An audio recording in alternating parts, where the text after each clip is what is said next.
ang pangisda, Pilipinas. Bakit? Bakit ang gagalit ang mga kababaihan? Alam naman natin, ang kababaihan ang isang malaki populasyon sa buong mundo. Alam naman natin, ang aming mga kababaihan, ang mga problema, kapag walang makain ang aming pamilya. Bakit ganoon? Kasi, ang ginagawa ng ating gobyerno ay walang hatas sa pag-train. Ang walang hatas sa pananakot ng mga China sa West Philippines. Kaya ang ating mga makita ay natasagod sa huli at bangsa. Kaya ang Mexico, wala nang nanahain sa pagkailan. Wala nang naibibili ng mga muka. At ibang bansa ito ng pagluwas ng taripa sa lahat ng importe mula sa 25% Alam naman ninyo na kung anong epekto nababagsak ang buwan ng balikat ng ating mga makita ng ating mga magsasaka. Kaya ano ang epekto? Wala na tayong makakain. Nagbabaha ng mga importe at babagsak ang ating mga lokal na balikat ng ating mga kababayan. Kaya kami, Galorena, ay nakikita at hanggang sa halip na mag-focus tayo ng panahon sa paghahanda sa West Philippine Sea, tingin naman namin ang dapat mag-focus sa halip dito sa mayamang paraan. Ito ang nagpupusan. Nagre-resulta ito ng takot ng pagkawala ng kabuhayan ng mga mayos. Hinihirap ang ating mga mayos. Sabi nga ng statistika, number 1 sa pinakamahirap sa lahat ng mahirap sa ating lipunan ay ang mga mayos. Pangalawa ang mga kababaihan. Mabuhay ang mga kababaihan.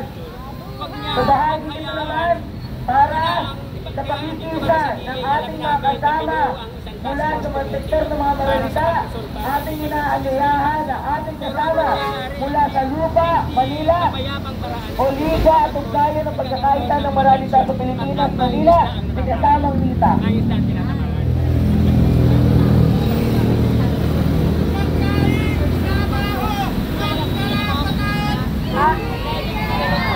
Magandang umaga sa ating lahat na nandito sa harapan ng palasyo na ito.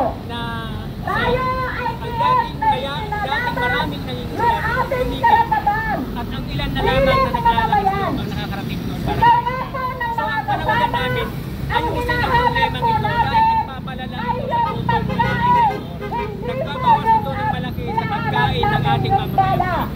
Kaya ngayon ginagamit pa ng rason. Ginagamit ng rason ng pag-iit ng nahuli sa West Philippine Sea para saan ang ating bansa sa impormasyon. Unayan, kapipirma lang ng 20 ng Executive Order number 62 na pupuksan sa 15% na lamang ang lahat ng imported na produkto ang bilang ng agrikultura at pangsasabi. So, ibig sabihin, babaha ang produkto. Ang ibig sabihin nyo sa amin, papatayin kami sa matinding komplikasyon. Mga kasama, ito ay mabigat na problema ng bayan. Dapat ito ay lutasin ng gobyerno. Lutasin ng pangunahin, kausapin ng pagkain, kausapin ng hanap buhay, kausapin ng pabahay. Dapat ito ay lutasin para ang kababayan ay walang masabi sa ating pamahalaan. Kaya yun, ang tunay na kalagayan. Pag-usapan at ilabas. Pagkain, trabaho at kalikasan natin ang nakasalang dito. Nagugutom ang mga isda, nagugutom ang magsasaka dahil nasisira ang kalikasan.